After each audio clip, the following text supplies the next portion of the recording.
साथियों, आज loan default के मैटर में हमारी चर्चा का जो विषय है वो है ओटीएस और पार्ट पेमेंट। यानी किन्हीं विषम परिस्थिति और आर्थिक हालातों के चलते यदि आप अपने अनसिक्योर्ड लोन की ईएमआई का भुगतान नहीं कर पाए, आपका लोन खाता एनपीए हो चुका है और बैंक ने और आपके मध्य यदि लोन के सेटलमेंट को लेकर बात हुई है, तो सबसे पहले आपको यह ध्यान रखने की आवश्यकता है कि यदि आपके पेमेंट का सेटलमेंट हो रहा है तो सबसे पहले आप बैंक से लोन सेटलमेंट लेटर की डिमांड करें और बिना लोन सेटलमेंट लेटर लिए कोई पेमेंट जमा नहीं कराए यदि बात सेटलमेंट अमाउंट की है। क्योंकि सेटलमेंट अमाउंट का मतलब यह होता है कि आपका लोन जो है वह 1 लाख का है और आपका जो सेटलमेंट हुआ है वह 30,000 या 40,000 रुपए पे हुआ है। ऐसी स्थिति में यदि आप बिना सेटलमेंट लेटर के अगर लोन की राशि का भुगतान कर देते हैं उनके कहने पे कि 30,000 जमा करा दो, तो मे भी पॉसिबल हो सकता है कि वह आपके ब्याज पेनल्टी के अंदर ही जमा हो जाए। इसीलिए लोन सेटलमेंट लेटर ले। लोन सेटलमेंट लेटर में भी इंपॉर्टेंट बात देखने वाली यह है कि लोन सेटलमेंट लेटर में आप क्या प्रावधान ले रहे हैं, क्या कैसे भुगतान करने का मामला तय कर रहे हैं।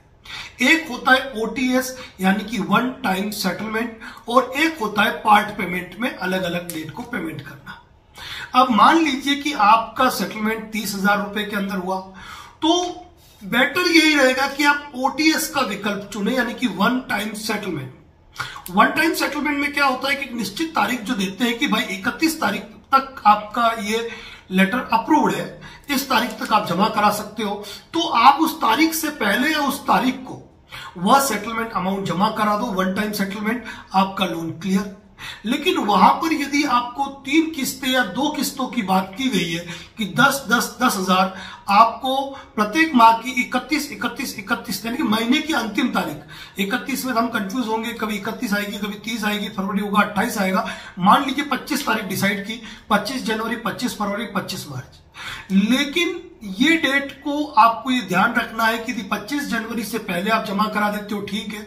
25 फरवरी आई, आप 25 फरवरी को जमा नहीं करवा पाए और आपने 26 फरवरी को जमा करा दिया। फिर मार्च आया, आपने 25 को नहीं लेकर के 28 को जमा करा दिया, तो ये ध्यान रखिएगा आपका सेटलमेंट लेटर हो गया 0 और वो पेमेंट जमा हो गया आपके जो ब्याज पेनल्टी जो भी लगी थी या मूल जो बाकी था उसके अंदर ये समाहित हो गया। इसीलिए यदि आप लोन का सेटलमेंट करते हैं तो ओटीएस पद्धति अपनाएं और ओटीएस नहीं करके यदि आपकी ईएमआई डिसाइड होती है तो आपको ये चाहिए कि आप उन ईएमआई भी नहीं कहूंगा मैं, पार्ट पेमेंट कहूंगा, कि जो डिसाइड हुआ है उस डेट से पहले या उस डेट को जमा कराए। यदि उसके बाद आगे पीछे करेंगे ना तो आपका सेटलमेंट प्रभावी नहीं होगा। लोन से रिगार्डिंग कई जानकारियां, लोन डिफॉल्टर्स के राइट के बारे में हमने इस यूट्यूब चैनल पर जानकारियां कई वीडियो पोस्ट किए हुए हैं। आप देखते ही फोन ना करें, आप हमारे चैनल पे विजिट करें, आपको ढेरों वीडियो मिलेंगे, आपके सवालों का हर एक सवाल का जवाब मिलेगा। फिर भी यदि आप बात करना चाहते हैं तो जो मोबाइल नंबर दिख रहा है उस पर टेक्स्ट मैसेज करें, कॉल बुक, आपका कॉल बुक होगा तो आपको फोन आ जाएगा। वैसे कॉल बुक करने की आवश्यकता बिल्कुल भी नहीं है आपको। रीजन ये है कि यदि आप चैनल पर विजिट कर लेंगे तो आपकी हर क्वेरी, आपके हर सवाल का जवाब इस चैनल पर मौजूद है। धन्यवाद।